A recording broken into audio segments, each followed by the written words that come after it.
ఒకరేమో ఇశ్రాయేలు ప్రజలకి మొదటి రాజు, ఇంకొకరేమో రెండవ రాజు. మొదటి రాజు తీసేసి రెండో రాజుని పెట్టేశారు. ఎందుకు తెలుసా? శరీరానుసారమైన మనస్సు. లేఖనం చదివిస్తున్న శరీరానుసారమైన మనస్సు మరణము అని. అది ఏ రూపంలో రాని మరణము. ఎందుకు ఫలాలు లేవో తెలుసా మీకు? చెప్పిన మాట వినేత. అందుకే తిరుగుబాటు చేయట సోద చెప్పువానితో సమానము. మూర్ఖతను అగపరచుట. చూడండి, చాలా మంది గృహ దేవతలను పూజించట్లేదు కదా, మేము దేవునికే మొరపెడుతున్నాం కదా, మేము ఆరాధన చేసే దేవునికే కదా, తండ్రి దేవునికే కదా అనుకుంటున్నారు. చూడండి ఒకసారి, మూర్ఖత అగపరచడం. మూర్ఖత అంటే ఏంటి?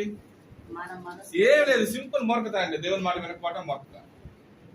సింపుల్ అంతే, ఏం లేదు. ఇంకా మనం థియాలజీ చదవాల్సిన పర్లేదు. దేవుని మాట వినకపోతే మూర్ఖత, అంతే, అయిపోయింది.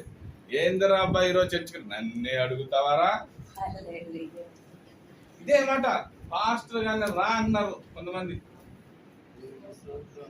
సోదె చెప్పు వాటితో సమానం అంట. సౌలు జీవితం తెలుసా మీకు? ఎక్కడ పోయిందో తెలుసా మీకు? ఏమైపోయింది తెలుసా సౌలు జీవితం? శరీరానుసారమైన మనస్సు మరణము. ఈ రోజు మన చేతులు మారిపోవాలి. మాత్రం గుర్తుపెట్టుకోవాలి. ఈ రోజు మన చేతులు మారిపోవాలి. శరీరానుసారమైన మనస్సు అంటున్నారు, ఆత్మానుసారమైన మనస్సు అంటున్నారు, మన చేతులు మారిపోవాలి అంట. ఆత్మానుసారంగా ఈ రోజు మిమ్మల్ని తీసుకురావాలి. సో ఇద్దరు వ్యక్తులు కనిపిస్తున్నారు, ఇద్దరు అభిషిక్తులు. ఒకరేమో దేవుని మాట విన్నారు, ఒకరేమో దేవుని మాట వినలేదు. విన్న వ్యక్తినేమో అంతకంతకు నేర్చిల్లిపోయాడు, విన్న వ్యక్తి ఏమో ప్రబలాడు. దావీదు సంతానం డైరెక్ట్ గా యేసుక్రీస్తు వారే వచ్చేసారు. అర్థమైందా? ఆత్మానుసారమైన మనస్సు, శరీరానుసారమైన మనస్సు. ఈ రోజు శరీరానుసారమైన మనసు మన జీవితంలో ఉండడానికి వీల్లేదు. సో మనం ఎవరిలా ఉంటామో ఈ రోజు మీకే డిసైడ్ చేస్తున్నాం. సౌలు లాగా ఉంటావా, దావీదు లాగా ఉంటావా? నేను ఎక్కువ తగదిట్లేదు. రెండో వ్యక్తి ఇదే శరీరానుసారమైన మనస్సు, ఆత్మానుసారమైన మనసు. బైబిల్ ఇంకొక ఇద్దరు వ్యక్తులు కనిపిస్తున్నాం. స్టార్టింగ్ లోనే ఉంటారు. ఆదికాండం 4వ అధ్యాయము. ఒకసారి ఆదికాండం 4వ అధ్యాయము.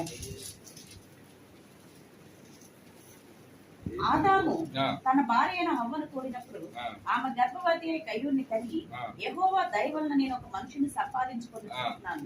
తర్వాత ఆమె అతని తమ్ముడైన హేబేలును కనిగి. హేబేలు గొర్రెల కాపరి. చూడండి ఒకసారి, హేబేలు ఎవరంట? కయీను ఎవరంట? అంటే ఎవరు? అంటే రైతు. కయీను రైతు, హేబేలు గొర్రెల కాపరి.